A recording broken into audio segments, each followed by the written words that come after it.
Good evening, guys. Are we live?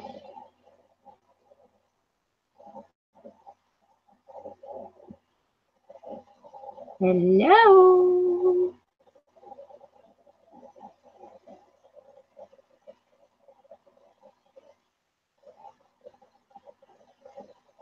Hello. Yay. Can you see me okay, guys?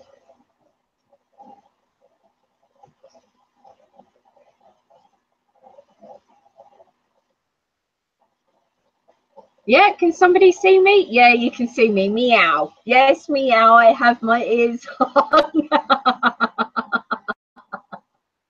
Hi, guys. Welcome to Paranormal White Noise Live Chat. I'm this evening's host, Meow. For those of you that don't know, my name is Zara, and I have with me today Glenn, who is already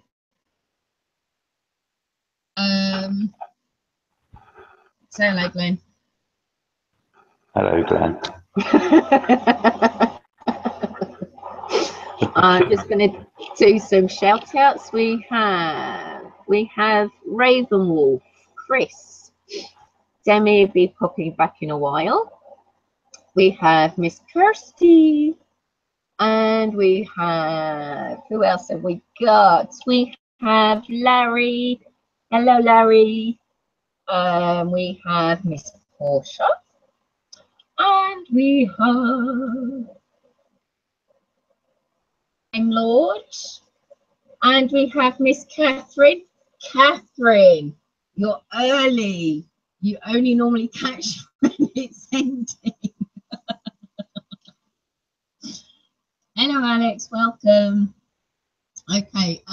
This evening is a paranormal live stream. It's a Q&A. It's going to be very relaxed. I don't really have a plan, so I'm going to go with the flow. I do have, I've got to see which way I've got to go. I do have my ghost boxes. So we can do a ghost box session at some point.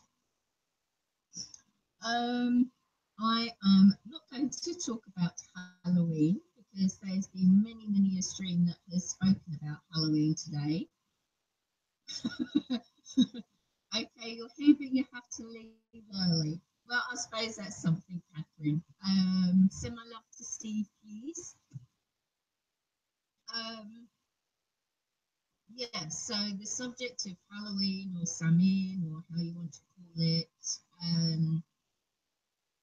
about just thought maybe try and talk about something else. And I've been spending the last half an hour trying to think what I could have a talk about, what we could have a talk about. Believe it or not, Glenn and I speak hours on paranormal, absolutely hours. But then come to do a live stream, and I am I very quiet? I've got the volume switched up.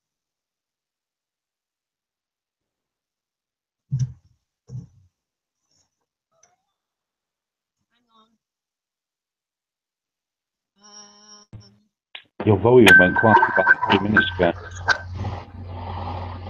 Oh, bugger. Hang on.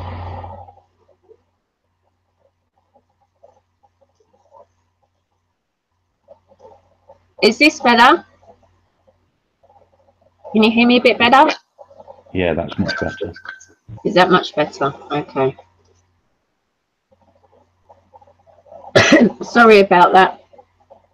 Oh, I've completely lost my train of thought now. No, you haven't gone down. I do apologise, guys. I'm actually using as a webcam one of my little cameras. So yeah, I don't know if it's because of that and the connection, but never mind. I thought maybe Let me think. Where can I start? Is there anything anybody wants me to mention at all? One thing that I do want to touch on is one of my last videos that I did, which was the importance of listening. If anybody's got any questions to do with that, I have decided. Hello, Clicky Extracts, welcome, happy Halloween.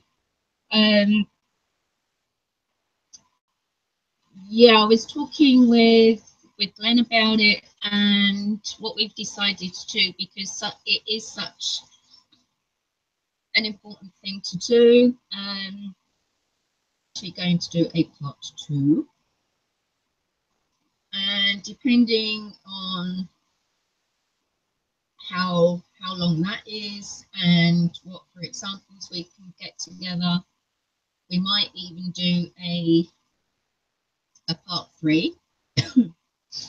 And just to give you guys a rundown, is on, I don't know if it's actually going to be on part 2 or part 3. That's good, Chris. It does take a lot of time. Even after 6 months, I'm still, I'm still with new boxes and everything. Even I still have problems. Zara, your volume is still coming in and out a little bit. Oh, right, it's on full blast now.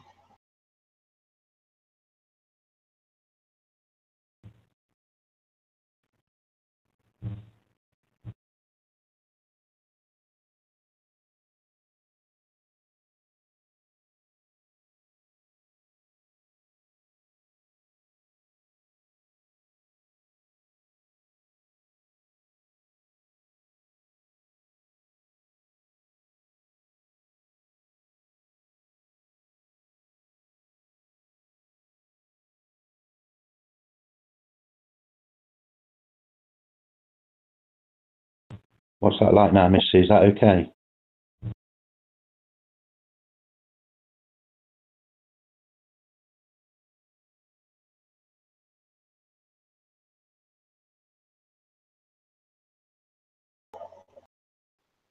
Hang on.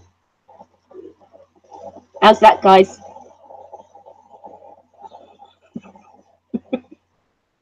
Yeah, you're going to get a bit of... can you hear me?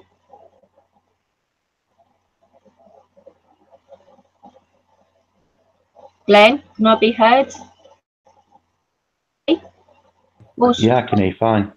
Right, okay. I think what might have happened then is just my mouse button might have clicked on the actual screen. I do apologise. If it's not one thing, it's something else. What's the live stream without a few technical difficulties? If you are lagging, I do apologise. I don't have a thick connection here. So if it's due to the lag, I've tried to reduce it so to have as minimal lag as possible. Hello, family, Laurie, welcome. So, where was I? Oh, yes. Importance of listening. What I'm going to try and do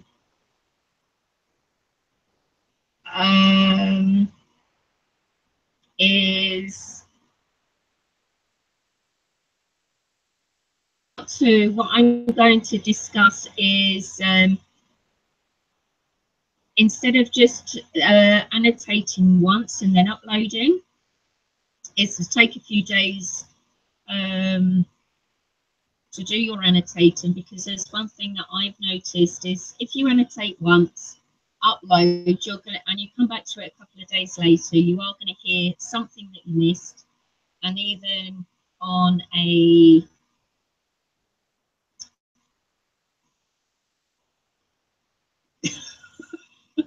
am I yelling now? Oh, I'm sorry, Larry. Sort of take 2 to 3 runs because you are going to miss bits and bobs. I will do indeed, Kirsty. Glenn, if you've just seen that, Kirsty's asked, can you and Glenn please talk about old school paranormal equipment?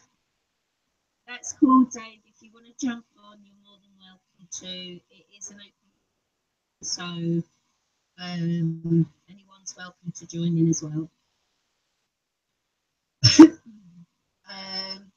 Yes, so what we're going to try and get together is either myself or Glenn, no doubt it's going to be me, is to show just a clip running through part of the session, just on the first annotation.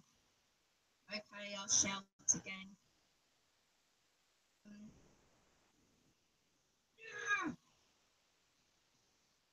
Yeah, your sound keeps going in and out again. Okay, what I'll do, hang on a minute. Let me try and hop on my iPad and see if that's any easier for you guys. Hold on a minute.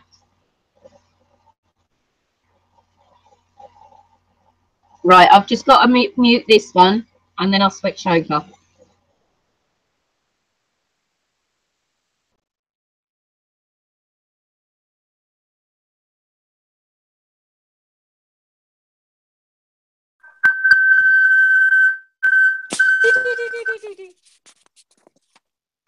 Right.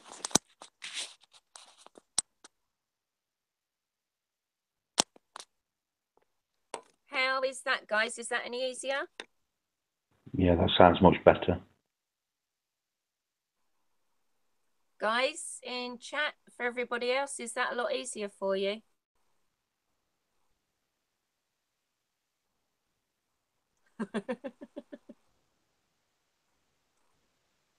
Better. Okay. Okay, well, what I'll do then, let me turn this camera off. And then try and move this camera. No, I don't think you really ought to want to be watching there somehow. Much better. Good. I do apologise. I really do apologise.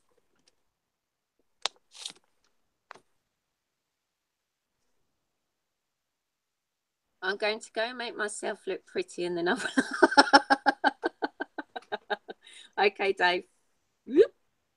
Right. As I was saying, I'm going to get a couple of clips together, and what I will do is show a first run through, and then what I will do is I will choose a second color font to use and show what I missed, and then add that in, and then the final run is showing other bits that I've actually missed, so you can actually see how a session builds up. So I'm going to be quite excited to do that. I do have the next person I'm going to interview lined up, and it's somebody very good. I'm very excited. I just need to arrange a date when they're free. Do keep a lookout for that. Don't know whether it's going to be as another live stream or if it's going to be pre-recorded. It just really depends on the time that person has. No worries, Danny. Another thing, those of you that are in PWN, Glenn did post a video yesterday. I know, Catherine. I'll message you later, honey, and I'll let you. Well, actually, I'll message you quickly now, and I'll let you know.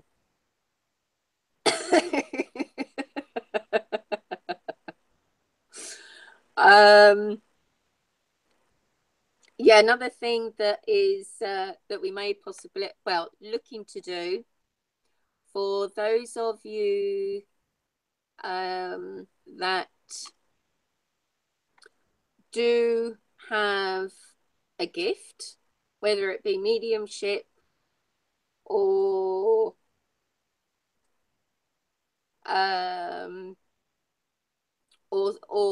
something with respects to that, what we're actually looking to do is maybe an hour once a week, every other week. Nothing's definite as yet.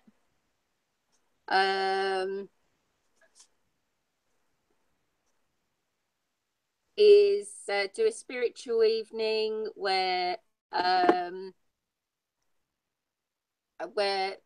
on the panel, and those of you that are, well, depending if the person is drawn to somebody, maybe a possibility of a very short reading or any questions or something like that. So if you if you are like that, or you do know somebody that is like that and that might be interested into joining in, you can either message me over Facebook page, or you can message me personally, or you can also leave a comment below. So that's another thing that may possibly be in the works. And I know you want Angel Anna back. I'm sorry, Time Lord. I just asked for her. I'm sure she'll come and visit. I'll tell her. What else was there? Oh yeah, after that I had to cancel the very first ladies' night.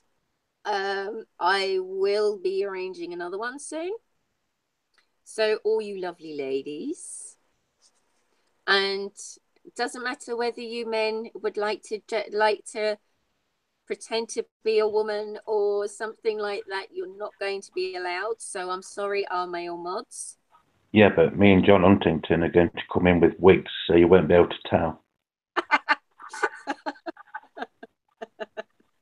You'll have to put some makeup on, Glenn. That's no problem. John's got plenty, I'm sure. Yeah. Well, I can always ask Steve to send you his wig. Oh yeah, he's got a blonde wig. He has. He has. Blue wig as well. He's got a blue clown wig. By the way, I can't see chat right now. Well, Portia's saying ooh. Hi, Portia. I've nearly done your annotation. Good. Catherine, check your messenger. Portia, I've been busy. Portia, he has been busy. He's been a busy boy. Because he had to help me finish my video. Yeah, blame Zara. Yeah, blame me. Kirsty's asked Glenn, please remember to wear fishnet stockings. Oh, right. Okay. Yeah. I can do that, Kirsty. Let me see. Yeah, Kirsty, I probably do look a lot better because I've got some makeup on and the black's covering, but the bag's under my eyes.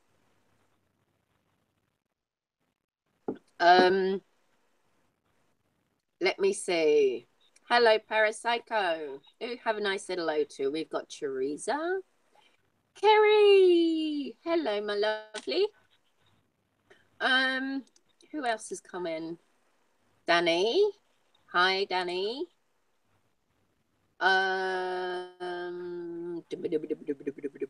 Is that Missy? Pardon? Is that Missy? No, not Miss Reaction, the other Danny. Danny Melrath. Oh, hi, Danny. Paranormal Playground.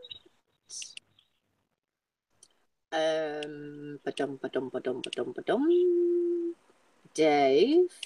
I think that's all up to date at the moment. Yeah. Who else? No, that's it. I am going to go back to Kirsty's question. Glenn, can you tell us about Old Skool Paranormal Investigating? I don't know nothing about that. Yes, you do. You've been in what, paranormal for 30 plus years? Yeah. Longer than most people have been in the paranormal. Well, as longer than some people have been alive. I'm retired. He can't see chat, Kirsty, because I think he's being lazy and can't be bothered. I've spoken to Kirsty anyway about some old school stuff. Yeah, I know. Yeah, but I think it'll be interesting for some of the others because they only really know a lot of like the ITC stuff. Yeah, over the last few years, you know, the paranormal has actually changed quite significantly, where they've gone away from like the old style methods of light detection. You know, everything nowadays, it just seems to be electronic gadgets, and you know, none of them have ever been proven that they can detect anything spiritual, full stop. You know, so I just think it's a 21st century fad. That's not to say that like some gadgets don't work. You know, we just don't know. But I just prefer the old methods of detection. You know, if you start an investigation, you know, if you can hear banging in the background, that's fireworks going off. I thought as much. Yeah, celebrating earlier this year. You know, when you start an investigation, a lot of people tend to think that it's 5 minutes on an EVP recorder and, you know, like a 10-minute spirit box session, and they call that an investigation, when in reality, true investigating is as far from that as you can imagine. You know, first off, there's a lot of things to, you know, talk about with the people. I mean, I do a lot of residential investigations in people's houses, and I've done that for many, many years. So, you know, you have a lot of boundaries you have to adhere to. Obviously, like one of them is privacy. Yeah. That is obviously one of the main reasons why I don't put a lot of my stuff up on YouTube, because, you know, I do respect people's privacy, and obviously they don't want their residences splashed all over YouTube just for the sake of, you know, whatever reason. Sure. You know, a lot of my stuff is written down in binders, handwritten as well. You know, I don't put it on the computer at all. Yeah, you said you had about 67 folders or something, wasn't it? Yeah, I've got 67 folders now, and I've acquired those over many years as well. Yeah, if I remember rightly, you said it was 600 600? Yeah, I'm just shy of 600 investigations. Yeah. And I've got a church not far from me that, obviously, I was brought up a Christian. So, you know, the vicar of that parish, you know, I've known him for many, many years. You know, you get people come in and they'll say, you know, I think I've got a ghost in my house, or, you know, I've got strange things happening. And obviously, because the vicar is actually a friend of mine. Yeah. He'll pass that information on to me, and if I deem it necessary with the information given, if it's worth like investigating, then I'll do that type of investigation for the church as well. And I've actually acquired about 200 of those as well. So, you know, that's within the 600, obviously. Yeah, just got so there's like, yeah, go on. Just got quickly, because Catherine's just leaving. Steve's on, because Steve's on his way home and they need to get ready for trick-or-treating. Have lots of fun, Catherine. Thanks for popping on, Han. Bye, Catherine. Kirsty's asked, have you seen any ghosts? I've seen some strange things. Yeah. Can I just go back to like the investigations? Sorry, Han. Yep, go for it. Yeah, a lot of people, you know, they go to like a lot of haunted places that are deemed haunted, whether it be for like commercial value because you pay to go on a ghost hunt, or you know, I kind of like stay away from that type of thing because that's like basically it's just you know, I've been on a few of those. I took a few friends on things like that to show them the difference between true investigating, you know, and basically the other one's a tour, you know, where they ask you to like use a Ouija board or divining rods or table tipping and stuff like that, and basically that all those type of ghost hunt type things that are advertised, that's basically what they centre around. Whereas, you know, proper investigating, the first thing you do is the first thing that we do as a group is we go in and we just sit there. It sounds boring because that's the reality of, you know, proper investigating, you know, and what you're basically listening for is pops, taps, raps, anything that's unusual, smells, and then, you know, we'll discuss if we've actually picked anything up in the second night we'll go. We'll take in, you know, EVP recorders, maybe a camera. And if there's more to it, you know, we're getting direct replies from EVPs. Because EVPs can be quite random. So, but if you're getting direct communication through EVPs where the spirit is actually talking back to you, and or actually acknowledging that you are there in their space, then we go in with everything: cameras, you know, infrared lighting, ultraviolet lighting. We'll set all the cameras up. We'll go in there with all the gadgets, gizmos, and we'll just do a full investigation and try and accumulate evidence that way. And that is basically like old school investigating. You know, you take your time. You know, you can't just deem somewhere to be haunted. And this is like something that actually quite annoys me in the paranormal field, where people they will get EVPs at a location and then they will say that it's haunted. Well, that's not necessarily true, because you can get EVPs anywhere, even like on an aeroplane, on a ship in the middle of the sea. You can basically pull EVPs out of the air from any location at all on the planet. Okay. You know, so, you know, is that basically saying that the entire planet is haunted? Well, maybe, you know, you just never know. But to get the direct communication from spirit, where they are actually answering you with, you know, taps and raps, direct communication through EVP, or even using the ghost box, which I am actually a big believer in, because I do believe that spirits can manipulate radio waves. At what frequency, that's not actually determined, but using the radios that a lot of people do in the field, and having seen some of the serious evidence that people have brought forward through using spirit boxes, you know, some of it is so viable, you know, it's just undeniable, some of the evidence that some people get. That's true. Well, you've learned that yourself, Zara, you know, when you get direct replies. So, you know, old style investigating, you know, personally, I don't use REM pods, and I don't use K2 meters. In fact, I think I gave you my K2 meter, didn't I? But I actually use a compass. Yeah, and I was actually going to mention about that. Yeah, here's your K2. Yeah, I actually use a compass, because a compass cannot be interfered with as a K2 meter can, or a REM pod.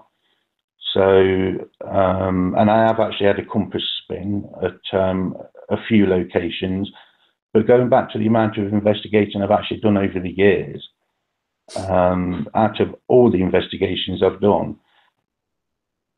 our group as a whole have only deemed 22 of those near on 600 locations has actually been haunted. But it's actually quite a small proportion. But that's the reality, Zara.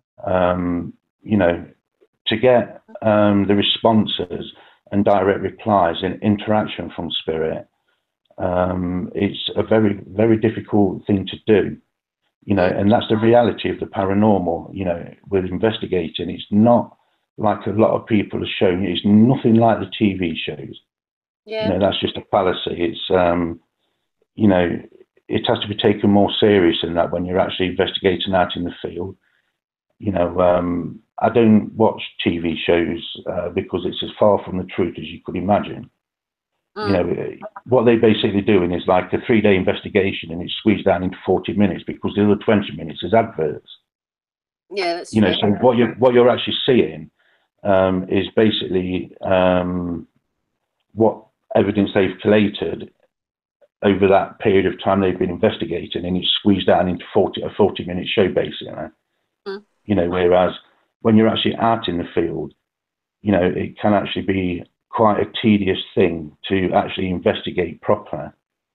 But going back to, you know, the compass, I'm a firm believer in using just a standard basic compass, because they will pick up the electromagnetic field without all the interference from cameras, from tablets, from computers, from whatever source that could actually, you know, make it light up or make it buzz.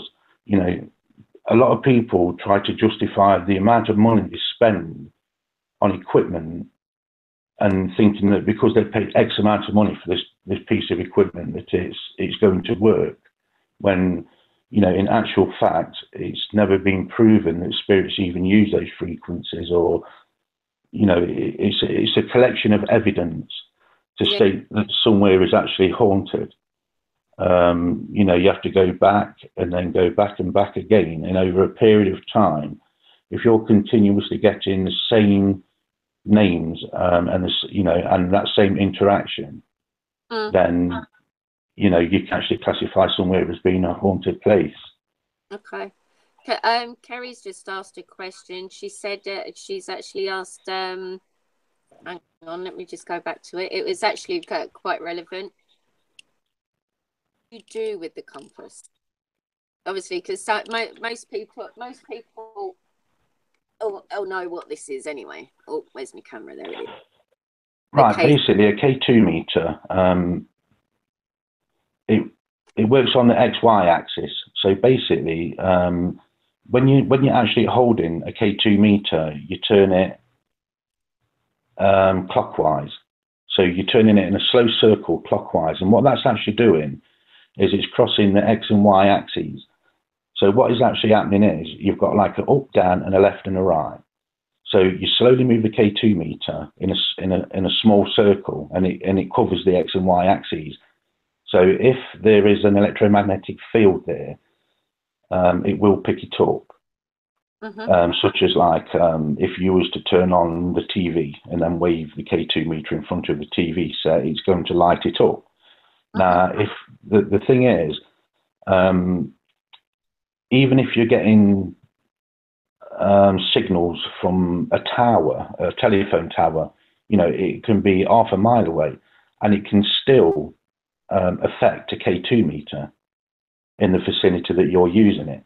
You know, and people automatically think that it's spirit, but, you know, that's just one piece of evidence. You know, it doesn't guarantee it to be spirit. You know, but with a collation of other evidence, such as, like I was saying, the ghost box, or any other piece of equipment you've got, like EV recorders, or you know, such things in that. It's a collection of evidence that proves, you know, that an area is haunted. So a K2 meter is a very, very poor piece of equipment. It's a very expensive piece of equipment as well for what it is, because, you know, you can knock them up for like under 20 pence if you buy the parts. Yeah. So how would you say, from the percentage of hits that you could possibly get from a K2, what percentage do you think is actually going to be a false reading due to whatever happens to be around and everything? Right, okay, so if you're using a K2 meter, by the way, the more expensive meters for electromagnetic field detection, they use the X, Y, and Z parameters. So they are actually much better, but you know, they're like $200-300 to buy, pounds. Okay. I do use those, but as I say, it's only one part of like the equipment, you know, to detect. So if you're using a K2 meter and you actually get a hit on it, what you have to try and do is try and back it up with like EVP evidence at the same time. So if you're getting, say, like light it up twice for yes and once for no, if you're getting that exact time, if you're receiving an EVP that is actually directly giving you a direct reply, then those two pieces of evidence proves that it's a little bit more evidence towards, you know, the fuller picture. You know, and obviously there's camera equipment as well, where I've only actually ever seen blue mists, and I actually think that that's the spirit drawing the esoteric out of the air. So, you know, there's an accumulation of, you know, spirit lights. If it's all occurring at the same time, then there's a good possibility that, you know, that is spirit that's interacting with you. But it's only by going back again and again and getting the same results that you can deem somewhere as, you know, haunted. You can't just wave a K2 meter and it flashes and say, oh, this place is haunted, because that is just no proof whatsoever. It does help, but it doesn't mean to say that it's definite proof of spirit. Okay. And how do you, another question that Kerry's asked, how do you actually use the compass instead of the K2 meter? Right, I was coming on to that. Right, a compass is a compass, and that's all it is. You know, it's got a needle on it. The needle points directly to magnetic north. So when it's sat on a table, well, actually going back to when I was saying if you wave the K2 meter in front of a TV set, it's going to light it up. If you put a compass in front of a TV screen, it's just going to, that needle is going to stick on direct north. It's not going to move, because nothing will affect the compass unless it's an electromagnetic field that is actually in the air, that actually resonates in the air. So if you use a compass for detection, all I do with a compass is leave it on the table with a soft light over it so I can actually see the needle. And, you know, but sometimes like you'll go to a location and you can feel the chill. You know, that is like one of the positive things about detecting spirit. You can actually feel the spirit, because it kind of like encroaches on you. You know, like you get that feeling like somebody's watching you down a dark alley, and you get that eerie feeling that, you know, and the ears literally do stand up on the back of your neck and on your arms. You know, because the air is actually charged with, you know, electromagnetic energy. You know, whether or not that's the spirit drawing the energy from you as a person, or whether it's drawing it from the esoteric in the air, you know, it's never been proven. It's just all guesswork. But things like that do occur in the field. So if the compass was to spin and not point at direct north, then that is a good indication that there is a positive electromagnetic field that is actually affecting that compass. And you can pick a compass up for 99 pence. That's true. You know, and it has actually got more basis in proving electromagnetic fields that are not random than a K2 meter or any other electromagnetic field detector. You know, so it's that simple. And Kerry's asked, have you ever seen one spin? Yes. I've got my old trusty compass. It's an old brass compass. It's an old marine type compass with a sundial on it as well. And yes, I've seen it spin. I saw it spin at Thrumpton Manor in Nottingham, where I had actually quite a bad experience there. And Monk's Cave in Ilkeston, Derbyshire. That's like a sandstone house that was built, a monk carved out of the sandstone about 200 years ago. That's definitely haunted, that little enclave there is. But yeah, I've seen the compass probably move about 12 times out of the 22 times, because I've had it since I was like 15 years old. And I was actually 13 and a half, 14 when I first started to get into the paranormal proper. You were a young age. Well, my mother, my grandmother, she was actually really good friends with a medium at the time called Doris Stokes.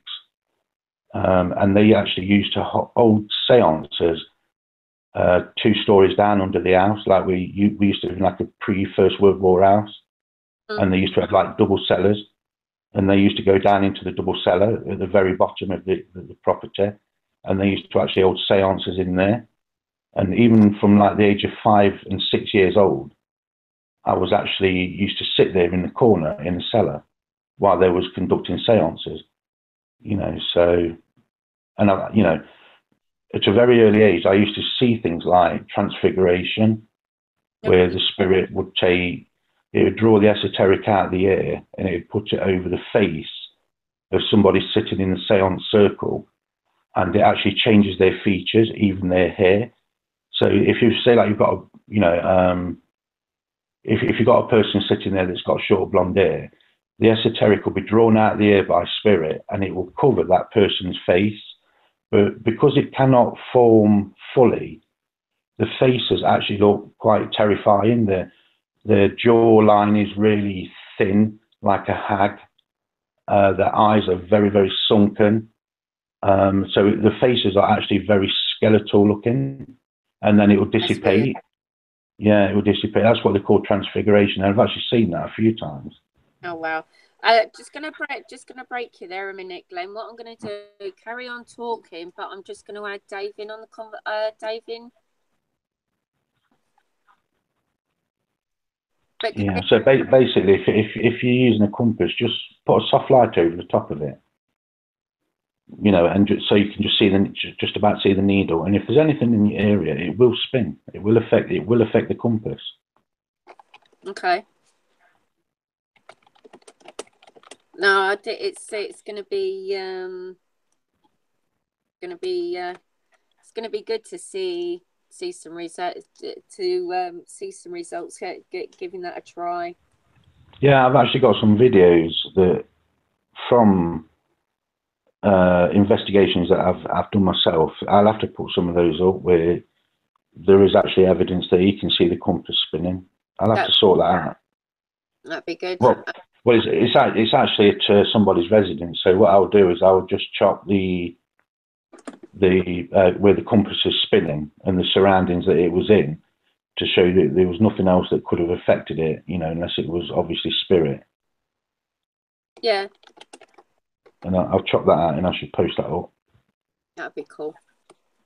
I've just seen, just go slightly off subject. I've just seen that Danny. Hi, Dave. Hello, guys. Hi, Dave. Hey, Glenn.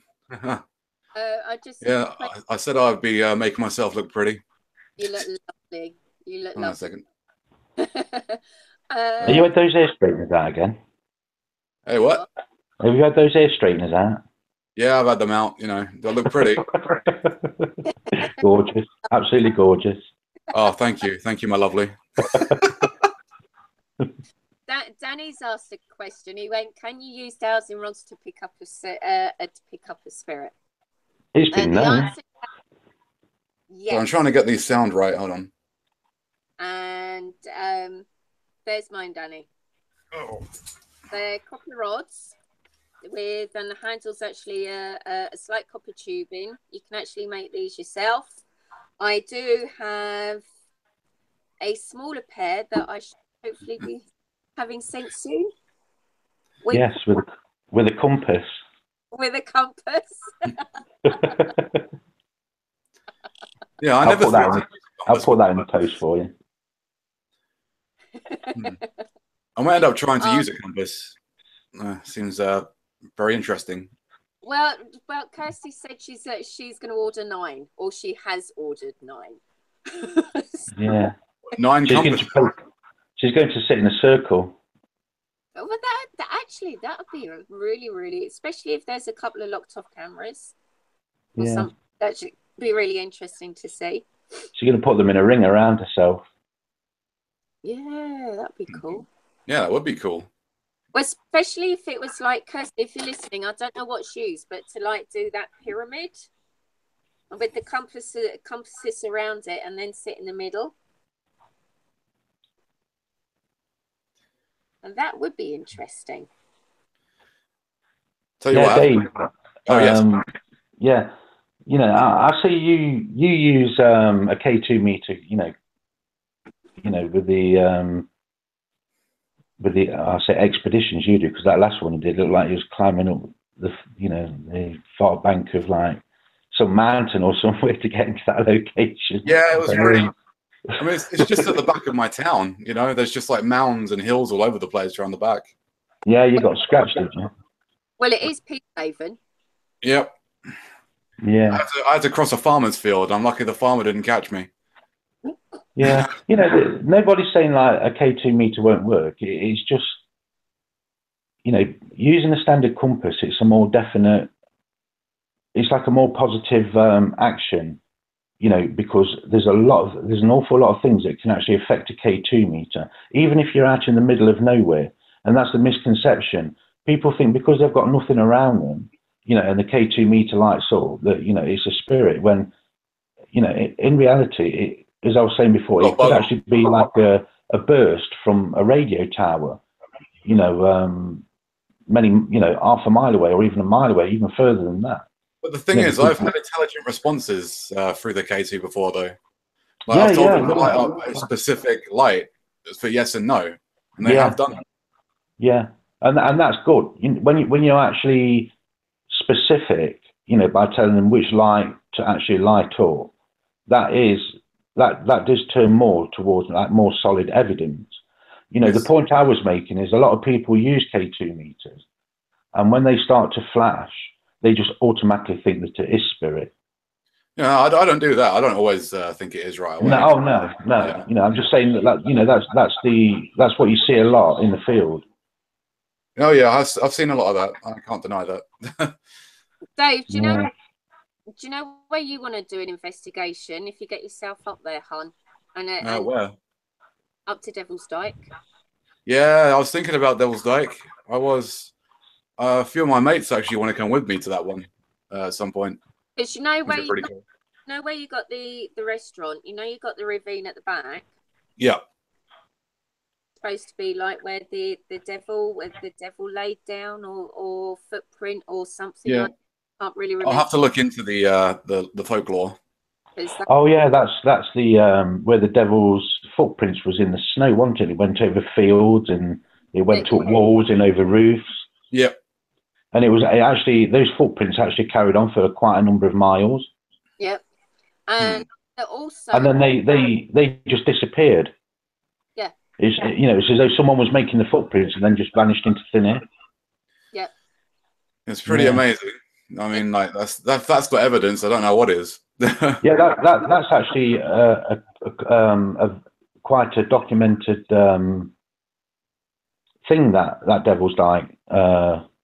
Oh, it's great because just on the other side of it, a little bit further along, which would be another good place if ever you can make it up there, is down to the Hanging Tree in Ditchling. Not heard of that place. That it's one of the very last places where witches were hung.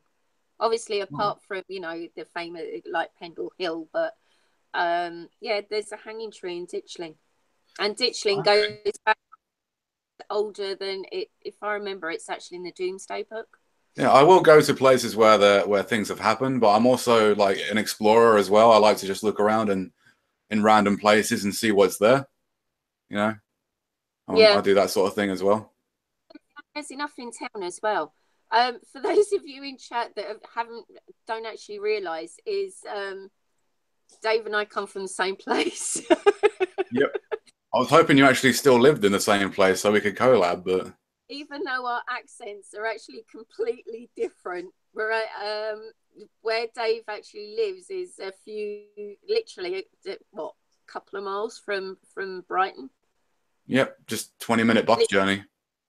Literally. Yep. Yeah. So it's but yeah, there's a couple of good places down in Brighton.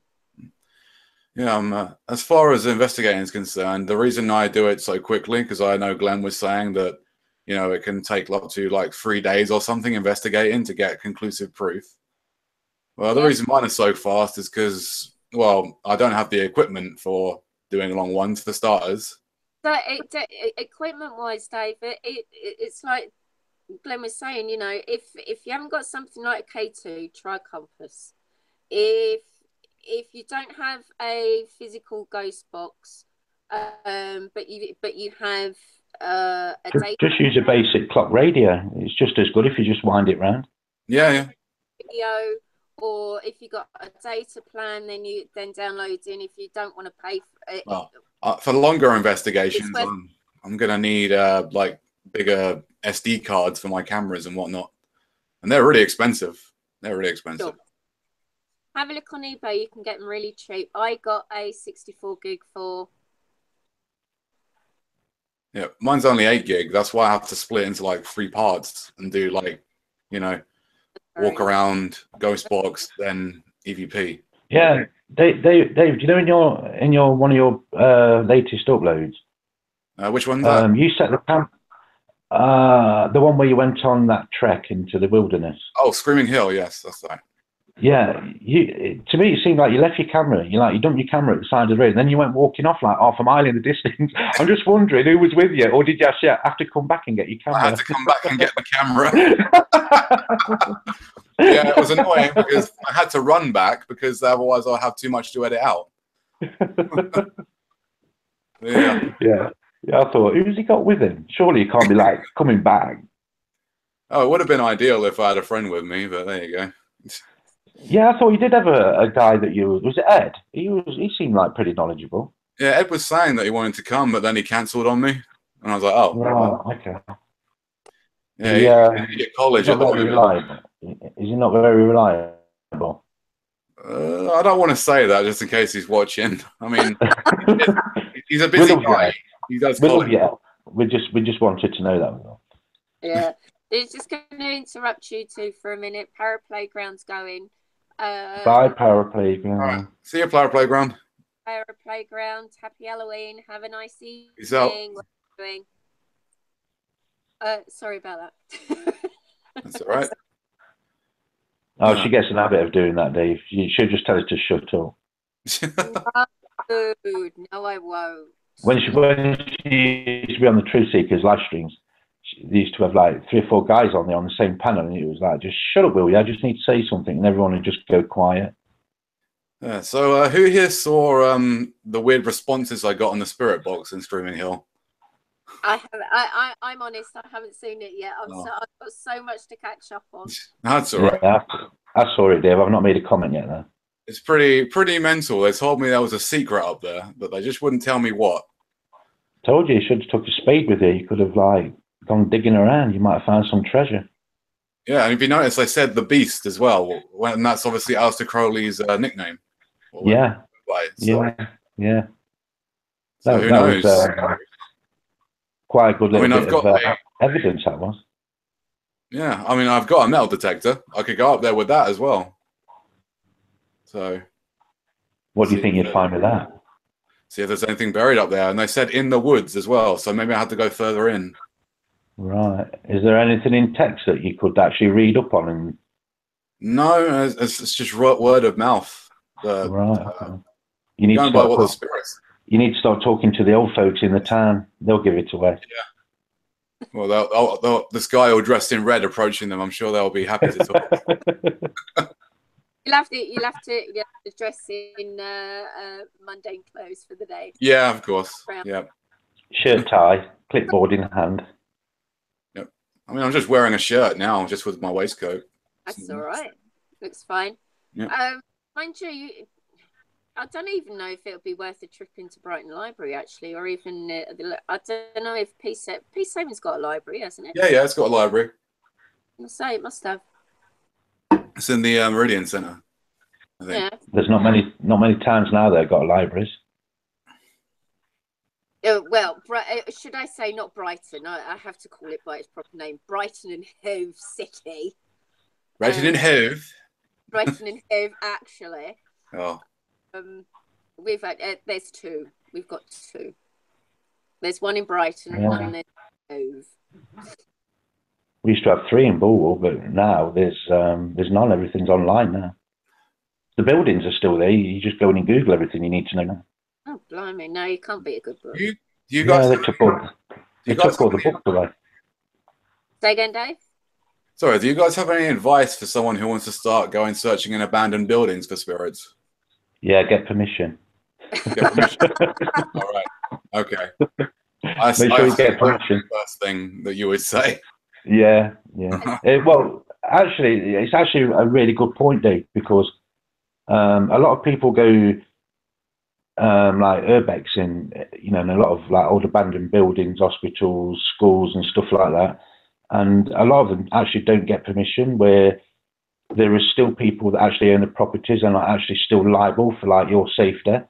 All right. So if you do know the owners of like certain buildings, that it's always best to ask them, and a lot of them will say yes anyway. Yeah, I'll have to get onto that and have a look around because I really want to do some abandoned buildings. That'll be cool. Yeah, they just basically want to know who's poking around in there. So. Yeah. I said why I've not gone into the warehouse where I've been doing the last couple of sessions with me because I wouldn't even know where to begin. I'll probably have to go up to the main admin building at the clinic. Because where they are going to be doing so much renovation around that area, it's just easier just to walk around on the outside because where you've guys seen sort of from the live stream that I did and from the couple of videos, just being on the outside, it's still getting some pretty good stuff. Yeah, that's although it's it's a white building, isn't it? Or is it off white? It actually does seem quite ominous when you look at it. What, the warehouse? Yeah. It's not white. It's sort of that beigey sort of colour. Yeah. That's pretty much what I'm going to have to do when I go back to Screaming Hill at night. I'm not going to be able to get in there. I had to crawl on my hands and knees under thorn bushes to get in there. So I'm going to have to go around the outside. So get your combats on. Get your combats on, Dave. You'll be all right. Yeah, I'll get my combats on. It's all good. Get the old night vision goggles on me combats. You'll look the part. And you know what? I actually want some night vision goggles. That'd be really interesting to do at an investigation. Kirsty's just made a good comment. She said, "In the amount of dust that you breathe in with mold." Yeah, asbestos is terrible in the older buildings. Oh yeah, I'd have to get a gas mask or something. Well, not necessarily gas masks, even just like the little one just to cover your mouth. Yeah. The thing about these old buildings, to wear a gas mask, in the actual moment, you don't think it's actually having any effect on you. But the thing about asbestos in these old buildings, especially like when you start moving things about and the dust starts flying, is it actually gets trapped inside your lungs, and it's only later on in life that you actually suffer with the consequences. Yeah, I definitely don't want that. I like to jog and explore. So yeah, it's always better to wear masks in old buildings. That's true. That is true. Yeah, it's detrimental to your health, really. So it's just going to be like, "Hello, are there any spirits here?" Yeah. Roger. Sound. That's a flight mask.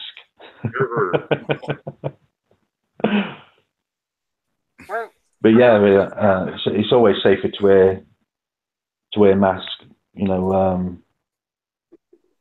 Buildings, asbestos is a terrible thing. I'm really wanting to see some sort of ghostly apparition. I want to, I've seen something up at a window, but you know, whether it was actually definitely something up at a window, I can't actually say 100% because it's going back quite a few years ago now. I think I'd had a drink the night before. I'm not 100%, but yeah. So they only appear when you're not looking, you know? Well, you're not looking for them. I saw a hand and a forearm. Oh, nice. Yeah, it came over the top of a wardrobe. Ooh. It was right in my face as well. It frightened me to death. Yeah, that probably would have freaked me out too, but also I'd have been very excited. Yeah, I was only about 7 years old at the time. Oh yeah, it's always when you're younger, isn't it? Because like as I said before, I've seen when I was living in New Haven, I saw a full figure of a World War II soldier stand out my window. Yeah, I stood with a friend in Northern Cemetery in the north of Nottingham, and it's quite a big cemetery. And he was actually walking his dog in there, and I was cutting through. And I'm going back a few years now, and we just stood talking near the cemetery gates. And I looked over his shoulder, and I says to him, "Are you seeing that woman over there dancing around in that white gown?" And he turned around and he says, "I can't see anything. What are you looking at?" I said, "Over there, look, there's a woman. She's dancing around in a white gown." And to me, it looked like she was kind of like from turn of the century, but it was like a sunny day. So, you know, the last thing that you're going to think of is like, oh, like it's a spirit or something. Yeah, you just naturally think at night, you know, they come out at night, you know. Yeah, she would just, you know, just dancing around these like gravestones, and there was nowhere she could have gone. And when we both looked again, like literally seconds later, like she was gone. Wow, that's really. Now, you know, I don't know whether that was a spirit, but I don't know where she went. Is that what you call a persistent apparition? I don't know, but the thing is, on the estate that I lived on, in the next, they're all closes. You know, everything's off a main road, so you've got like so and so close, so and so garden, so and so close. So you've got like clusters of houses, and they all backed onto that cemetery. And there was a lady that used to live in a house where her back garden actually was right next to the cemetery fence, and she kept saying that she kept seeing the white lady in there, and she actually had psychiatric help because this lady kept beckoning her to come towards her, and she was telling people that she could see this lady, but nobody, you know, when they looked, nobody else could see her, but she could see her all the time. And she got quite ill through it, and eventually she moved house, and a family moved in. They had 5 children, and the youngest of the children, I think there was like 7, 8, and 9 years old or something. There was only like a year apart, and they was telling their mother the same thing, that there was a lady in the cemetery that kept telling them to like come to her. And that, you know, yeah, I thought that was like really, really strange because, you know, but the lady that lived there before that said that, and then you've got like a family move in later, and the children, you know, I mean, children aren't going to lie about things like that. You know, they're too young.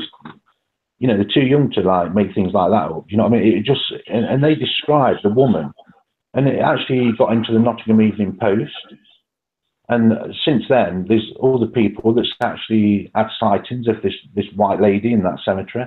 And, you know, funnily enough, even though it's right on my doorstep, it's one of the places that I've never gone to investigate. Well, get down there. Yeah.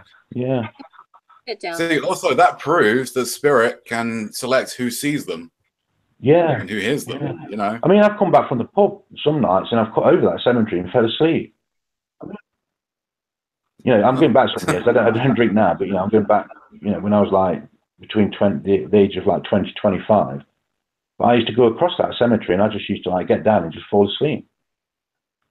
Oh, and did you not experience anything there? Yeah, fall asleep, Zara. That's crazy. Yeah. Some nights though, quite good. That is really, really crazy. I don't Yeah. know. Yeah, but I thought it was strange that those children, you know, mentioned that same woman. And, you know, to me, that I thought, strange. And then years on, I'm standing with my friend and I'm actually watching a lady like dancing around gravestones. And then when I say like it was literally seconds, it was like 1 or 2 seconds. And we both looked again and she'd just vanished. Oh, that is amazing. That is something I would like to see, because I don't know whether I was half asleep or not when I saw that World War II soldier. I have no idea, but I was young, you know. I wouldn't have had like that much of a clue as to what they looked like. Yeah, I saw a set of when I was at what castle was it? Oh, Warwick. I was at Warwick Castle in Warwickshire, and I saw a pair of legs walk across a room. Oh wow! Just a pair. Yeah, Just from legs. the knee down, to the foot. Okay, stupid question, but were they a nice pair of legs? I don't know. They had long boots on. There was knee-length boots, so I don't know. But they was thin. They was trim. Yes, I would like to see something. It wasn't actually me. It wasn't actually me that just saw that as well. There was like 6 or 7 other people as well in the same room that saw it. Danny's just asked if you ever investigated Newark Castle. Yes. Okay. Yes, I have, Danny. Twice. Oh, there's a bunch of places I need to go. I've only just started in my town. Well, I wouldn't even know where to go. Newark Castle it's like the mecca for EVPs. It's really, really good for EVPs. Cool. Nice. Yeah, I'll definitely need to EVPs. Yeah, when you listen to the EVPs back, they've got that tone in the voice, like they're from like, you know, a few hundred years ago. They talk like in the old English language. Oh, thee and thou and. Yeah. So, what do you guys think of the when I try moving spirits on? Do you think that kind of works?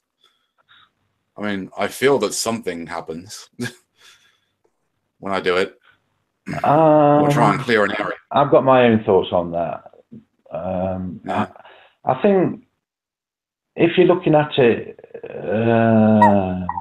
Hey. Bless you. Thank you. Do you sneeze then? Yep. Oh, okay. Bless you. Thank you. I don't know, David. I'm actually quite conflicted with a lot of things that people say about moving people on. I do believe that it can help, definitely. You know, it can definitely help if you can guide a spirit or give it direction. You know, when you listen to the spirit box, you know, we've all heard it, where you get voices that will say help, help, help all the time. And some of them actually sound really stressed, like please help, please, you can hear it in the voice. It seems like they are stuck somewhere. Yeah, you know, I think they have to look within themselves, you know, and you know, I think you can guide them. That part where it's like, can you cross them? Personally, myself, I don't believe that you can actually cross spirits, but I think you can direct them to that. But that's just my thoughts. You know, there's a lot of reputable people that I've spoken to in the field that say, you know, that are like mediums or, you know, such like, and they do say that they have actually crossed spirits. And, you know, because I've heard certain things, I can actually believe that they have actually done that. But, you know, myself as a whole, I just give them direction if they ask for help. Either, you know, I only think that God in his infinite wisdom can cross spirits as such. I mean, I don't believe that, you know, it's me with the power to do it. I mean, I pray, you know, I ask for an angel to come down or something like that, you know, to guide. Yeah. That's what I do. I think to actually cross That's the way I do it. Yeah, to actually cross a spirit, I think it takes like a divine intervention, you know, from either angels or from, you know, Jesus or God himself. You know, Yeah, I think you can get their attention to where I'm at, so they can see, you know, what's there, and they can guide him. But that's a good thing about the paranormal, Dave. Everybody, you know, it's an accumulation of what other people do as well. So you have to respect everybody's views. Yeah. You know, and everybody's point of view is always valid and always worth listening to. You know, there's a lot of like, you can't do this and you can't do that. No one really talks about it in open discussion. You know, well, it's because there's a lady that there is no definitive. You know. Yeah, because you know we just don't know. But there is a lady out there, which is Kimberly Askill. And I do listen to a lot of what Kimberly says because she's very, very learned, like where the paranormal is concerned. And you know, I'd actually like. I don't know if she's on your friends list, Zara, Kimberly, but no. I think she'd be a good addition to PWN. You know, to talk about things like this. PWN. Yeah. Kim is there. Yeah, you'd have to write to her because I think she could educate a lot of people because she's very, very knowledgeable in such matters. Mm. I mean, I've already learned so much from all you guys. So yeah, I think a group was called Esoteric Paranormal, and she's just changed it today, I think. Mm. But Kim's in PWN anyway, Dave. So okay.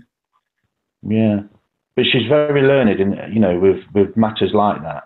She's very, very intelligent lady, and she, you know, I've listened to a lot of what she said, and she comes across to me as, you know, a very nice lady. She's very intelligent. She knows exactly what she's talking about. She's studied as well, and that's like a key thing in the paranormal. A lot of people don't do the research, where Kimberly, you can tell, you know, just by listening to her, that she has studied a lot, an awful lot in the paranormal. Oh, yeah. Yeah, a lot of you guys have been doing this for a long time. Yeah, about 4 days now. 4 days. 4 days, man. actually, I don't. Kim, are you still in chat? Is Kimberly in chat? Yeah, that's my position on the paranormal. Like, I want to do it, but I also want to do it in a way where I can help. I feel like I want to do some sort of good in the world. And that's why I'm doing the moving on thing. And also I'm doing it to expose the truth as to what's really out there as well. You know? So, yeah. You know. Yeah, I think where the paranormal is concerned, Dave, you know, a lot of people do change direction. And I think the direction that you're changing now, I think it's very, very good for you. Oh, yeah, it's helping my mental health as well. So that's also another thing. You know, when you're looking at the dark stuff, you know, a lot of the time, it can actually get quite, it can make you actually quite depressed, and it lies on your heavy. Yeah. You know, and I think, you know, I'm not going to go into like the finer details of it, but it can actually like mentally affect you to a certain level where, as I say, you get depressed. It almost feels like you're being oppressed, you know, by everything to do with like the darker side of the paranormal. So I think that change in you, I have actually noticed, like with your recent uploads, that you seem to be going to a better place with what you're doing right now. Oh, well, thank you, Glenn. I appreciate that very much. Yeah, I do. Yep. I'm enjoying the direction I'm going. It's a lot more fun. I'll say that. You know, I have fun with it. Yeah. Zara, did you say that Kimberly was in chat? She was earlier, but I didn't realise it was Kim. It's I've actually put a link to Kim's channel, but if you're seeing this on playback, it's Paranormal Learning Annex. That's it. Yeah, I just couldn't think. She only changed it today, I think. Yeah. So. But yeah, she's really, really worth subscribing to because her knowledge, you know, and it's phenomenal. She is one of the very, very few people that I can actually take note of because of in-depth analysis. She's very, very learned. That's all I can say. And she's worth subscribing to. There are actually so many good channels out there at the moment. There are, yeah. And just later, there's a really good feel factor, like in the field now, compared to how it was maybe like 12 months ago. Well, even if you go back, because I've only been around just over a year. Tell you what, I was doing it about 4 years ago now, and back then, I can remember you, Dave. I can remember you. Really? Yeah. Oh, when I was called, what was it? David Divinity. That was my name. I can't remember, but I can remember you. I can remember. Yeah, I can't remember the group or anything you was in at the time, but I can certainly remember you. Because when I seen you come back as Darkwave, I thought, I know this guy from somewhere. Like, he looks so familiar. And then I clicked and I thought, yeah, he kind of like packed up a few years ago. Yeah, I left because I had a mental breakdown. All right, okay. It was pretty bad. I have one of those every day with Zara. But I used to hang around with the group with Steve Morgan's. You know Steve Morgan's, Southwest Steve. Southwest Steve. Yeah, I used to hang around with that lot a lot on the streams. Yeah, he's now launching rockets for NASA. I've seen his latest camera setup. Yeah. I think he's got 11 cameras running, and he's absolutely smothered his ass in cameras. Yep, I guess if angles covered. Yeah, if he doesn't pick anything up on that, there's something wrong somewhere. I mean, I was thinking about trying to get a set up, but not that many cameras. Yeah, he's really gone to town on setting the cameras up in his location. I mean, it's just my one room. I mean, I only have two. I was watching Steve's review. He was reviewing some camera footage. In fact, Zara, I actually put it in that video that I put in PWN. There was like 4 snippets of evidence, and Steve's was one of them, where he caught that like glowing figure thing that was in his kitchen. Yep, I saw that. That was pretty amazing. Yeah, there was whispers from Evan. There was her evidence in there with the mist in the bedroom. That was unbelievable. That was a fantastic piece of evidence. I think I've caught a mist before, but I'm not too sure. Like, the weird thing is, when I slowed it down, you can't see the mist. But when you play it at normal speed, you see it go past. Yeah, I noticed that when I was annotating that video. I actually noticed that, Dave. If you speed it up or slow it down, it disappears. Yeah, that's very strange. Yeah. Can't really explain that. Yeah, but pardon? Portia says thank you. Yeah, Portia, that was fantastic. That was, Good. I've tried. I mean, I've got some nice cameras, and trust me, like, you pick that up with a phone camera, without any like additional lighting, such as like ultraviolet or infrared. It was just like straightforward, like recorded onto your phone, and that was like, that was a fantastic piece of like. No computer. Yeah, the way the mist moved and swirled around, and I did actually slow it down and pause it at certain places, and it actually looks like this cloaked figure with his back to you, and then he like stands up and turns around and goes towards the camera. But you have to watch it in the moment as it's moving. But it definitely looks like a hooded, cloaked figure that stands up and turns around. For that mist to just come out of nowhere, that was just a fantastic piece of evidence. So my computer's demanding that it updates. So if I disappear, it's restarting itself. Okay. Oh dear. But Portia, that was fantastic, sweetheart. That really was a nice bit of evidence. That was. I was actually. And running the ghost box at the same time as well. Oh, okay, it's fine. Okay, good. You're all right. Yeah, I'm all right.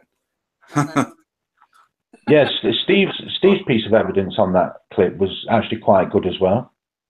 I'll have to read. I know the video you mean, but I think I might have to read. Well, you're on it. You're on it, hon. Where the black shadow is in the top right. Yeah, with the black thing that went past. Yeah, and the unusual thing about that black shadow is it had a loop on it. So, you know, because I watched the entire video, and I could actually see the shadows of your hands, but they was on the back wall. But this actually appeared in the top right. And then the other piece of evidence on that clip was your sister, Sonia's, with the orb. The video from Sonia's friend. Yeah, that was a fantastic orb. That was, you know, it wasn't like, oh, was this a piece of dust? It was an absolutely fantastic orb. That was. It was, you know, it was quite solid. You know, it wasn't, you know, it was self-illuminating. It was really, really nice, which is unusual because, you know, to capture like an orb as solid as that, you know, Well, it's quite difficult. It's like Julie and Kathy Court, yeah, they get some fantastic orbs. they do. They do. And EVPs. Yeah. I've seen orbs on some of my videos, but I can't tell if they are just dust or anything else. Yeah, I think this. I always go by certain like things with orbs. One, they have to have intelligence. The second thing is they have to be self-illuminated. You know, so if they're self-illuminated and they show intelligence, and kind of like the movement of them, you know, it is actually, you can actually differentiate between what is a true orb and what is actually dust. Yeah, yeah. I mean, for many years, I used to be on the fence with orbs because, you know, I captured like literally millions of them on cameras, you know, and never really got anything, you know, that you could say, yeah, well, you know, that is actually an orb. You know, the one reason why I haven't pointed them out in my videos because I'm afraid that, you know, if they do end up to like an idiot. Well, the thing is, Dave, you actually open yourself up for ridicule if you look at this orb and people just think, oh, well, that's just dust. Yeah. You know, so again, you know, there's a lot of things to like take into consideration when you're actually analysing, you know, things that you've recorded. But I always go with self-illuminated and intelligent movement. Yep. Okay. I'll have to look out for that then. I'll look out for that. It is to have a look if you want to. I got an example on my on this channel, this channel. It's the experiment part 1 or part 2. Either part 1. No, it's part 1. It's part 1, Zara. Part 1. Okay. Yeah. And you've actually got a combination. Well, there's actually no, but I didn't. You can see where I am. I'm actually to the side, but you can see sort of my gypsy skirt. And I'm saying, you know, if there are any like spirit friends orbs, you know, there's like I had sort of my dowsing rods at a V, and I had this crystal that was actually in the middle of it. And I said, you know, what crystal is that? It's quartz. Oh, nice. Yes, quartz. Become a bit. It's just a clear. Oh, I've got a mini one of those. Mini quartz. Yeah, I actually always clear. I've got like three crystals I wear. Yeah, it's tiny. That's cute. That's cute. Yeah, and I was just saying to the spirits, you know, if you're able to, could you maybe sort of follow this direction? And I actually put the direction out. And then there was actually an orb that actually followed literally the direction where I said. Ah. Really, really cool. Yeah, that was pretty amazing, that one. It was actually a pretty good experiment. So you saw it on the camera live when you were doing it? No. Oh, okay. I only saw this all on playback. And also on that was spirit lights. And I'm not talking just maybe one. We're talking like quite a few. They would come in because I had my water fountain going. You know, I had quite a few bits laying on the floor. There was spirit lights coming out by the 587, that they were right near Cheeky's cage. It was actually pretty darn cool, actually, for a first experiment. It was really good, really good. And you caught that with your water fountain going? Yeah. So I guess that really does help amp up the energy. Yeah, for sure. Yeah, even when I did, there was a little experiment using earth, water, fire as well. There's like maybe 1 or 2 spirit lights on there. It's sort of behind me. And there's also, it's not actually, I don't have it online. I probably won't have it online. But Glenn's seen the video. And it's daylight. I'm wearing a black top. I'm talking in front of the camera, and then all of a sudden, just going sort of like this. I threw it up my top. It's a spirit light. Oh wow! Yeah. Great capture. I need to see that. That'll be awesome. Well, I might have to dig it out, see where it is, and then I'll just upload this tiny clip. But I'm very careful when it comes down to orbs. Very careful, because obviously, you know, there's lots of people, you say the O word and they're like, oh my god, no, not orbs. I just remembered, you know, when I went to Talscombe Village Cemetery, that video with Nash. Yeah, I went there a few years ago with my friend Andrew, and we ended up just taking a few random photos, and there was a photo of me standing there next to a gravestone like that. And in that photo right here, there was an orb of and there was a face in it. Okay. Like it looked like it was an orb, but it also looked like they were kind of like peering over my shoulder. Yeah. Actually, daytime orbs is really rare. Yeah, it was in the daytime. Yeah. It's telling me. But he's deleted it. He's deleted the picture. I can't show it. That's a bugger. No, actually. I was just taking a picture with my phone, and I can't remember if it was just before the dog. No, I think it was not long after the dogs came, and I was out walking them, and I thought, oh yeah, that would just make a nice picture, and I just took a couple, and there was an orb on it. And I actually put the orb in one of my 5/8, one of my very first walking around the field. Yeah, that was a really good orb. Yeah. It was actually set against the blue sky as well. Yeah, it was pretty darn good, actually. Quite big as well. I've not caught one against it.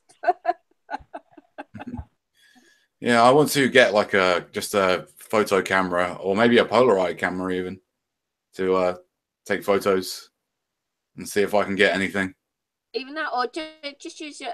Oh yeah, mate, you've only got a bog standard phone, haven't you? I forgot about that. Yeah, I got a really crappy flip phone. That's right. There it is. Look how cute it is.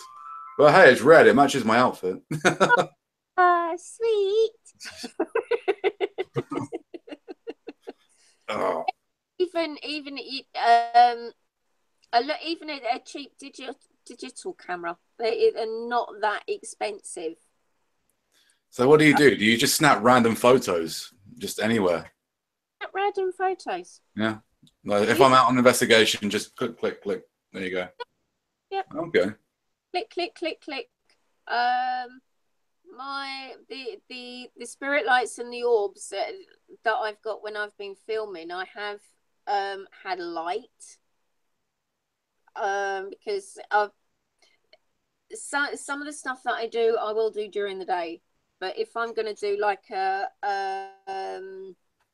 experiment or something, I do like to try and do it a bit later in the evening,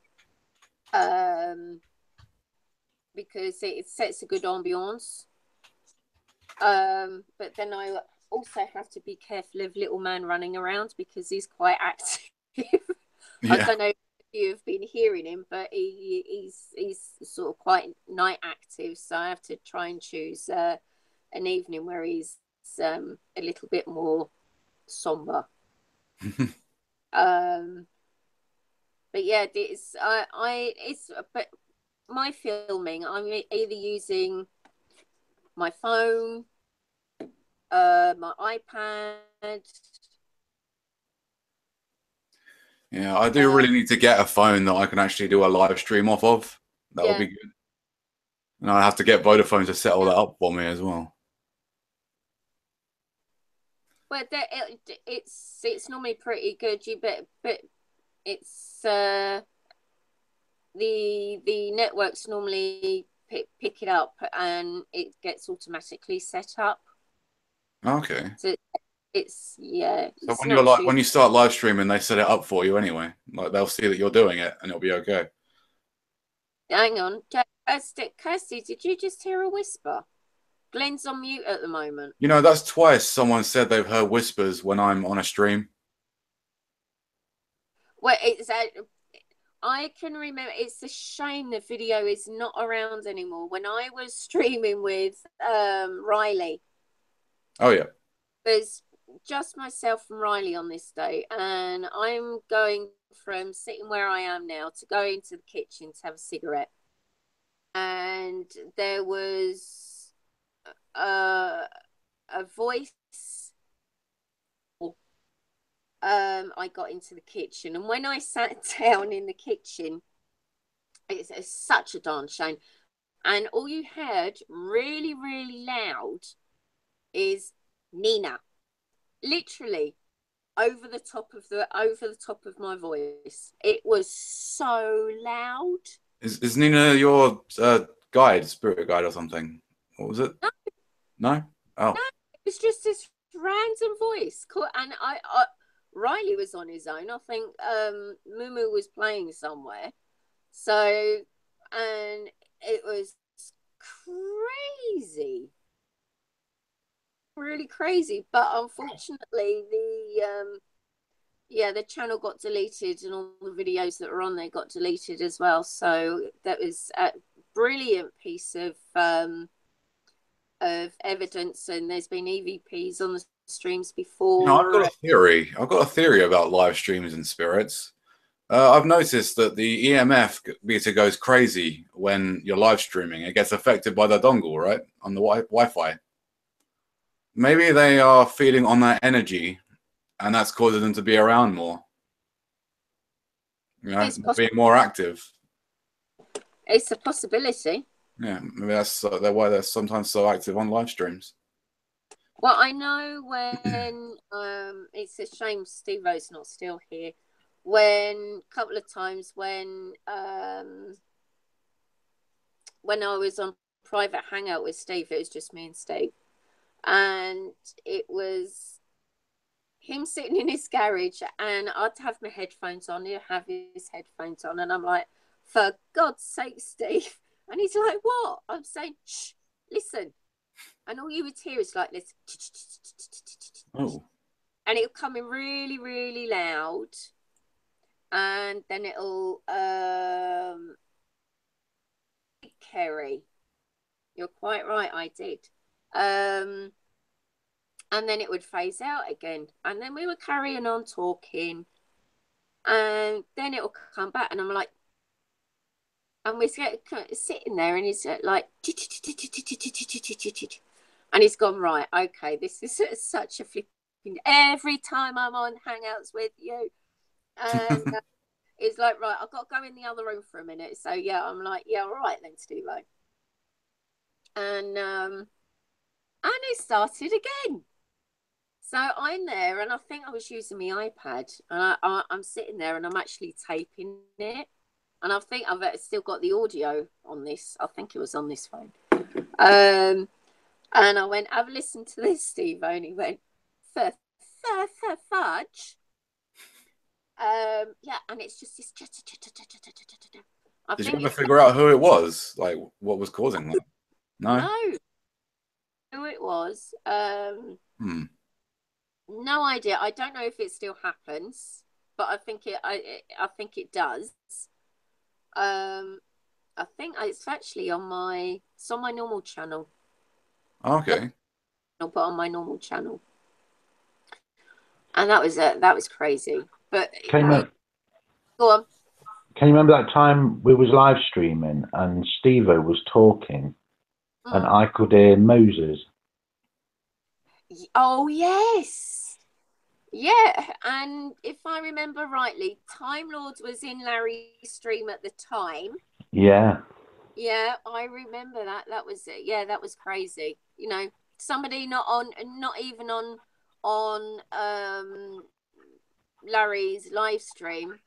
Wait, so like the video wasn't on in the background or anything like that? Oh, no. Yeah, No. Wow, that's interesting. I was on with I was on with Steve-O. And Glenn was in chat. Time Lord was between my live stream and Larry's live stream. And then all of a sudden Glenn put in chat, I can hear Larry's live stream. over the stream. Wow. Yeah. That was really strange, that was. Yeah. I wonder what they were trying to tell you. Yeah. Well, the funny thing was, Dave, it's like I'm in the UK, Zara's in Germany, Larry's in America, and Steve-O's in America. And Time Lord as well. Sorry, Time Lord, yeah. Obviously, like, all of us are quite a distance apart. Yep. You know, so for Larry's stream to come over with Time Lord, that was really, really odd. How you know, you got to ask how. Like Glenn and I have spoken about this, and I think what it is, because we're now becoming such, just generally, just such a large community, and more people are actually more interacting with each other than, say, what they were this time last year. Reasons which no point going into. You're going to find that, you know, that I've heard, like, from Anthony, my name's been said like crazy recently. It's like with Portia, my name's been said like crazy recently. On the session that I uploaded, my last one, Anthony's mentioned on there. It seems to be, you know, the more that we're interacting with one another, the more the spirits are actually getting used to seeing what people are on other people's streams and see who's interacting with one another. So that's actually why, you know, if you're not streaming but you're doing a private session, this could actually be the reason why in other people's names, or the spirits calling out for other people on your own private session, or if you're doing a live stream. Right. It's like it's when I first started, I never used to get Mortis. I never used to get Brett. I never used to get Inanna. When I really first started with the 587, it was like Mortis, Inanna. Yep. I've had Mortis and Inanna come through. Yeah. It's since they started realizing I'm in this sort of group, they've started doing it. Yeah, it's like spirits by association of people knowing each other. They seem to like go from one to the other. I think it's just curiosity as well, just seeing what the people are actually up to. Yeah. I do think I've spoken to Ian once.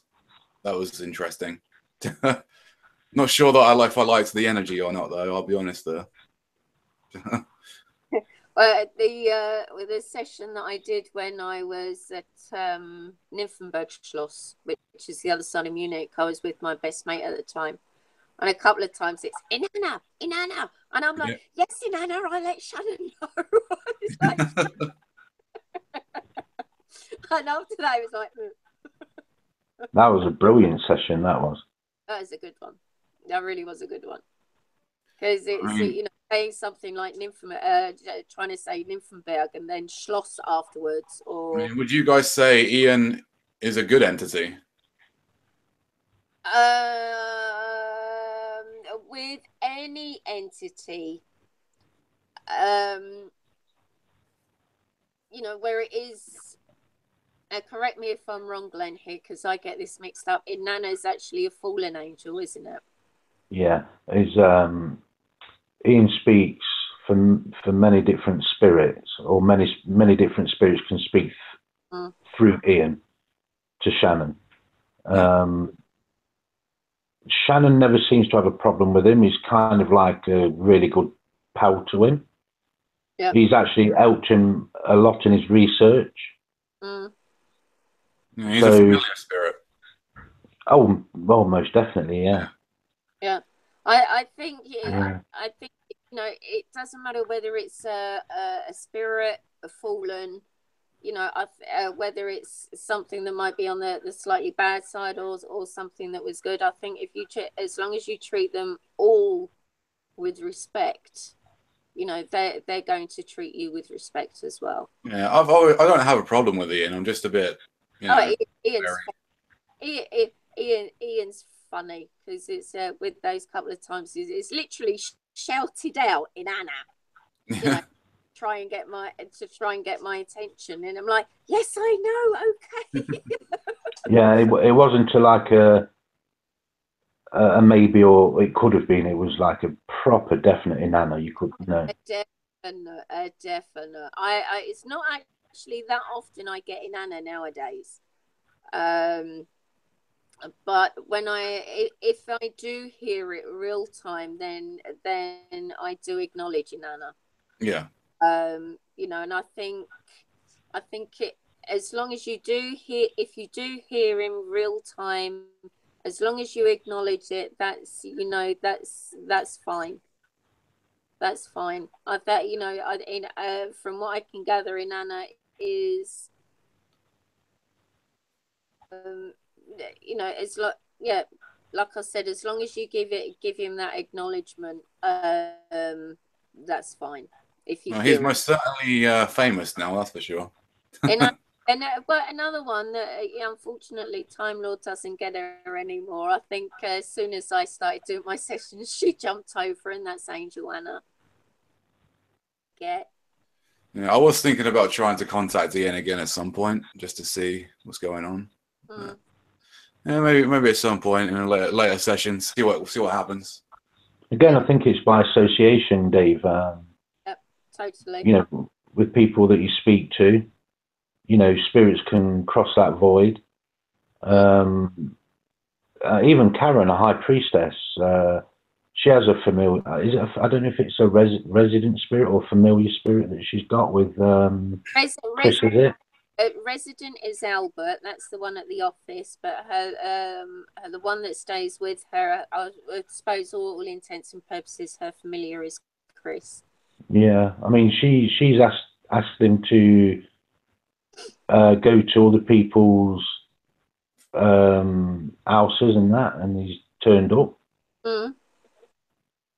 That's true. Yeah, it's done it to Riley a couple of times. Yeah. On live stream. You got a new sub in chat by the looks of it. Welcome, Sid's Angel, Debbie Davis. Hello, Sid's Angel, Debbie Davis. Welcome. Glad you made it. I've never actually had a familiar spirit with the spirit box. No, but actually, no, you're right there, because you get it. You get in Anna, you get Anna. Yeah, I get Anna quite a bit. I would like, you know, a familiar spirit, I suppose, but yeah. No. Well, Ian, for Shannon, he's been really good. I mean, he's helped him, you know, from day one, you know, with his research. You know, he's on a one-to-one at that level where he can call. I don't actually know if he actually calls Ian up or whether Ian just makes himself known to him. I think it's the latter. But, you know, he's found out a lot. Yeah, he has. I binge watched all of Mortis's videos, so yeah. Shannon's found out an awful lot of synchronicities, you know, with things that happen, you know, in the spirit realm through Ian, you know, listening and talking directly to Ian. You know, I've always wanted a familiar spirit myself, but I've never actually had one. And I see a lot of people that do. Yeah, I see a lot of people that do as well. I don't know whether it's like a guardian angel or. I mean, it's the closest thing I have is, you know, I believe that I've had Mike come through and say that he's an angel. So maybe that's Archangel Michael. I'm not 100% sure on that, but maybe it's Archangel Michael. I don't know. Yeah. But the way I see it is, I want to do good. I want to get rid of the evil. So maybe that is something that's what Archangel Michael does. You know, he kicked Satan out of heaven.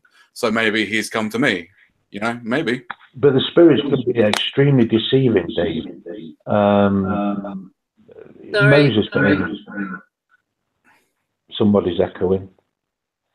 Moses, for instance, he literally caught the spirits lying to him, and he'd actually spoken to these spirits for like 2 years, and he actually caught them out in a blatant lie. And you know, since that happened, he's not actually spoken to those spirits again. So that, you know, they can be very deceiving. So, you know, when you're actually doing like a spirit box session and you are having a familiar spirit, I think, you know, my advice to people, if they have got a familiar spirit, is to question them. Yeah. You know, to get the answers that you want, you know, if it's like a focus session. So what you're saying is I should get in contact with this Mike and see what they're all about, basically. Yeah, basically, yeah. You know, write all your answers down, all your direct replies down, and you know, if they're going to trip themselves up, you know, they'll eventually do it. But as I'm saying, it took Moses 2 years to fathom out that the spirits were lying to him, and they knew everything about his family. That was the really scary thing about it. They was telling him, you know, family members, who was related to, you know, they knew everything, these spirits that was talking to him. And then one day he asked them something, and he blatantly caught them out lying to him, and he even told them that, you know, that there was liars. All right. They kind of like just disappeared because they've been like caught out, and you know, it's a strange thing. Yeah. It's like they've been sussed, so you know, now they've gone. Yeah, I guess I should probably be more careful. It's always wise to be careful when you're using the spirit box. That's true. I think if you try to have an attachment to certain spirits that you speak to, I think what is one thing acknowledging them, but to actually have an attachment to them, so you fall on it every word. I think you have to be really careful when you step into that side of things. I mean, they could just be telling you what you want to hear. So, exactly. Yeah. And a lot of the time, spirits do that. Yeah.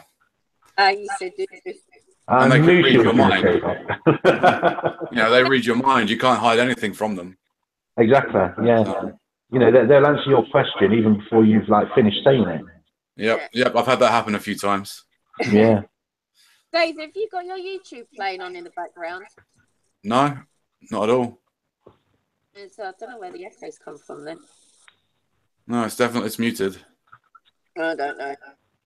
Oh, I'll be right back. Just need the bathroom. Yeah, it's all live, Juju, but I don't think it'll be for too much longer because my iPad's almost out of use. Hello, Julie. It's a Juju. No, I don't even know how long we've been streaming actually.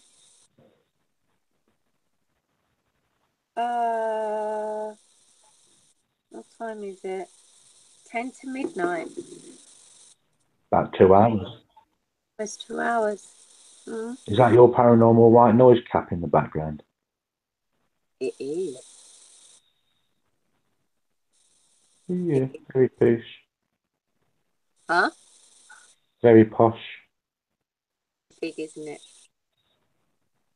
It is plugged in, Kirsty. But I've only just realised it. So the iPad's on about 8%. And I thought Kirsty would have been on tonight. Well, yeah, but oh well, never mind. Next time. Next time. Chris, you are very, very welcome. You know, Glenn. All right, I'm back. Glenn has got lots. You know, I've learned myself. I've just learned so much from Glenn. Obviously, with you know, how's the correct way to use my boxes? The correct way for annotation. Listening out for things and. Just we've literally spoken. I've got hundreds of hours probably just on paranormal alone.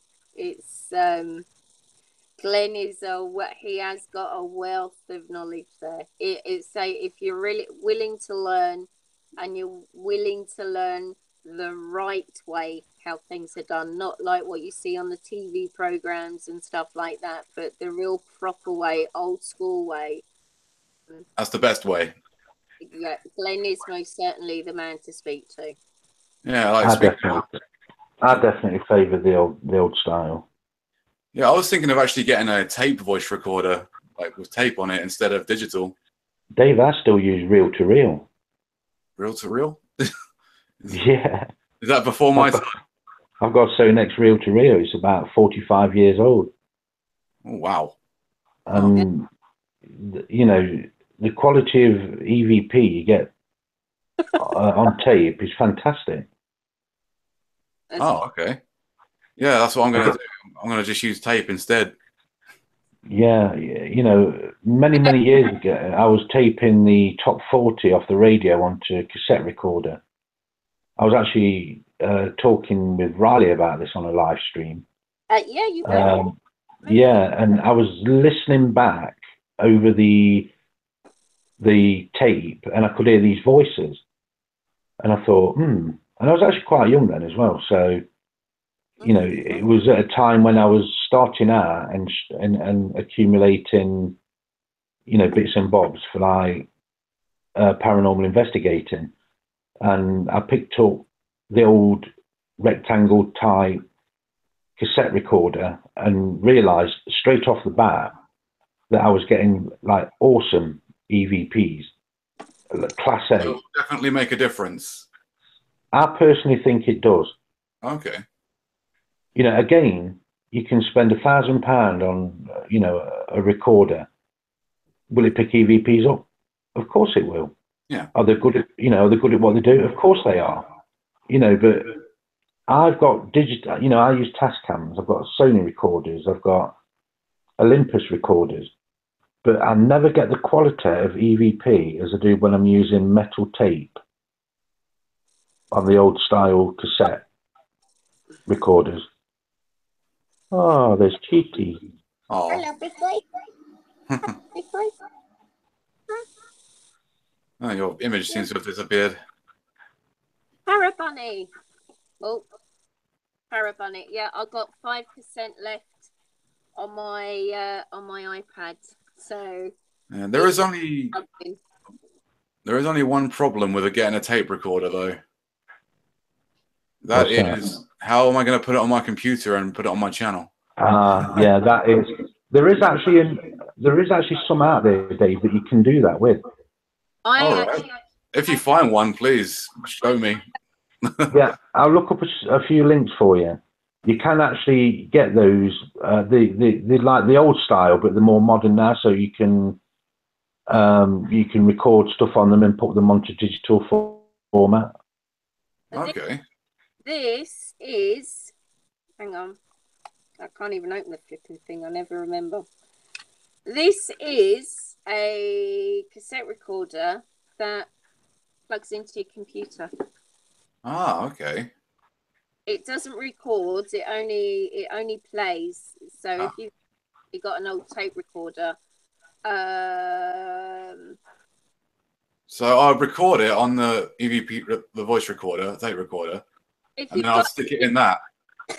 If you've just got an old bog standard, you know, one of the heavy like 80s tape recorders, I can't even remember how much this was. I don't think it was that expensive.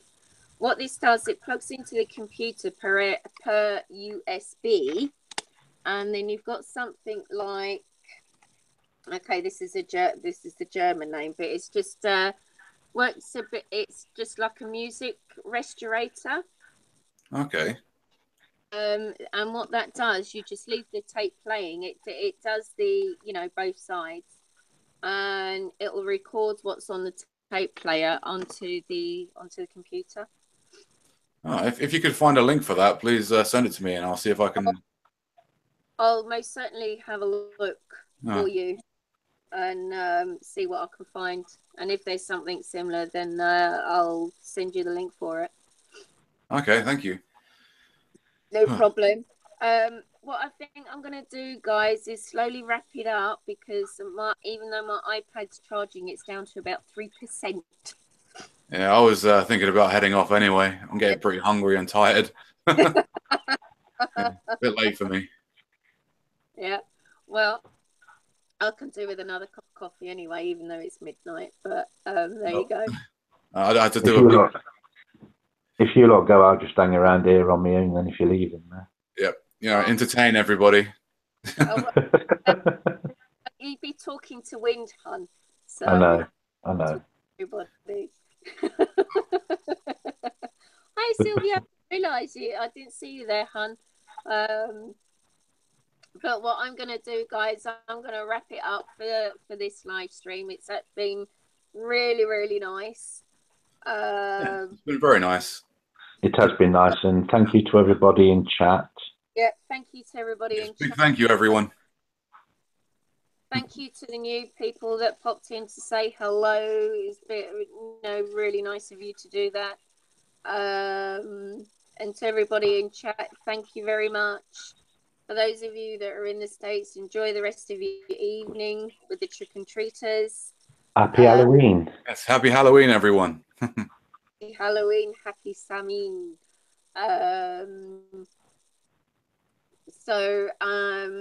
Don't know when my next stream's going to be. Hey Marie, you're a bit late. Yeah, I'm just going home. Sorry. Bye, chat. Bye, everybody. But thank you, Dave, for coming in. Thank you. Goodbye. It's been a pleasure. It has. Thank you for sharing your wisdom with us. Thank you. Thank you for having me on. You're welcome, my dear. And until the next time, guys, as always, at the end of anything that I do, stay honest. Most importantly, stay truthful. I'll catch you later, guys. Bye. Bye. Take care. Bye-bye. Bye, all. Bye-bye.